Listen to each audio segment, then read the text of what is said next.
So you have a shop inside, you painted a piece, and now you're ready to do some beautiful distressing. But your shop inside is probably not the best place to do distressing. You're gonna get dust everywhere and it's just gonna make a mess. So you know, hey, I should take this thing outside, but it's raining or it's snowing, or the thing is just so huge, you're not really wanting to lug it all the way outside just to distress, to bring it all the way back inside to finish up everything you need to finish. So today, I want to teach you a method called wet distressing that's going to help you not have to lug this thing back and forth and allows you to distress right there in your inside shop. So if that's something you're looking forward to, stay tuned today on Wise Owl Paint Party.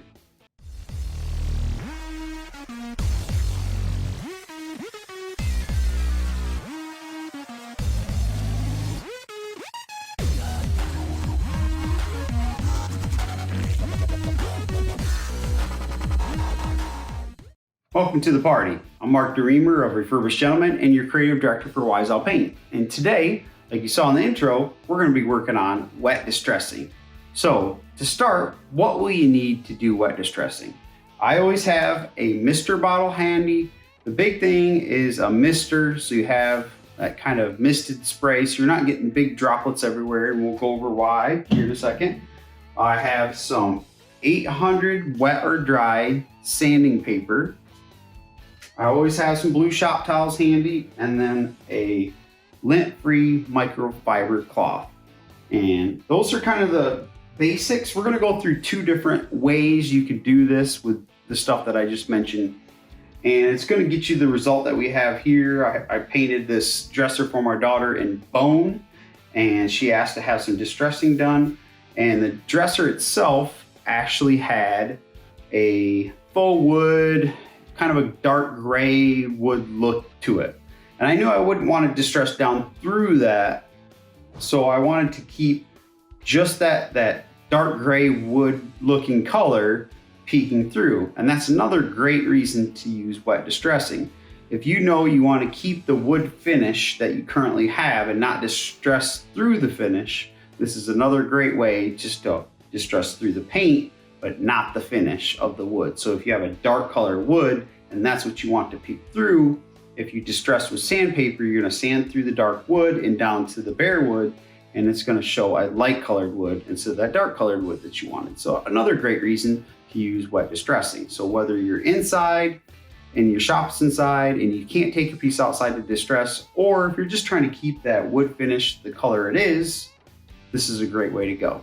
So those are the things you're gonna need. What I'm gonna do is I'm gonna angle the camera down and get you a little bit closer so you can see exactly what I'm doing, how I'm doing it, and we're gonna walk through both methods to get exactly how I had this drawer done here.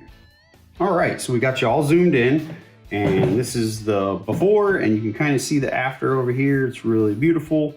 Again, this is bone chalk synthesis paint, and we're gonna distress down through using a wet distress technique and allow the dark wood, the faux wood deal that was on this furniture, to peek through and not distress through that finish, and also not make a big dusty mess doing it. So a couple of ways you can do this. You can try a 800 or 600 depending on wet or dry sanding paper. Now I'll usually use this on long straight flat with one of these sanding paper holder deals like this.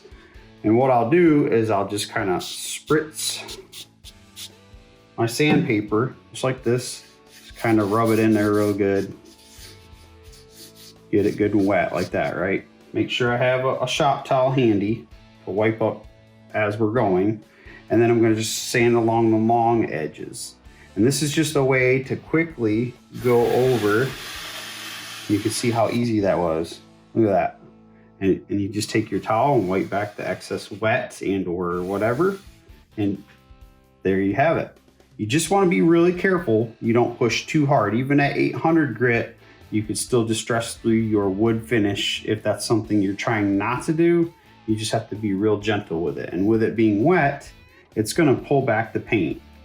Now, another thing I wanted to say while I'm talking about this is if you wait a week to do a wet distress method, it's going to be pretty tough because our paint is going to dry and harden on its own, even without a top coat, that's going to be a little bit difficult to distress through. So this is definitely something you want to do within a day of painting. I just finished painting this last night, so I know I'm right in that good window of where there's still some moisture in the paint as it's trying to cure, and adding more moisture back to it will just reactivate the paint and allow us to wet distress like we're doing here. So again, I'm just going to gently go over the edges with my 800 wet or dry, and every once in a while just spritz it. And again, you're going to go over the edge, take your shop towel and just kind of pull all the wet off. And as you're pulling the wet off, you might pull a little paint with it. So there you go on the long edge. And this is how I'll do the long edges, and then I'll come back with the second method on the inner areas where I have a little bit more control to ensure I only get the spots that I want. So again, just taking my shop or my mister and misting it a little bit, dabbing off any drips, leaving it just a little bit wet, enough to get the dust, turning the dust into something other than dust, so we're not making a big mess. And just nice and gentle strokes over top, just like that. Right, again, take my shop towel, which I did spray a little bit of water on. I'm just wiping over the areas I just sanded, just like that. And that's really gonna be all there is to it. Very, very easy.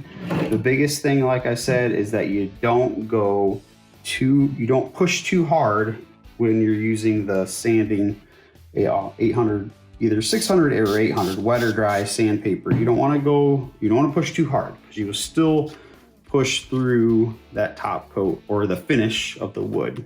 So if that's something you don't want to do, you don't want to push too hard. Just a little spritz, dab, make sure it's still a little bit wet, and then gently across your edge, just like that. And then it's going to be a little wet. You take your shop towel and just wipe it back, just like that. And that's all there is to it. Really, really easy.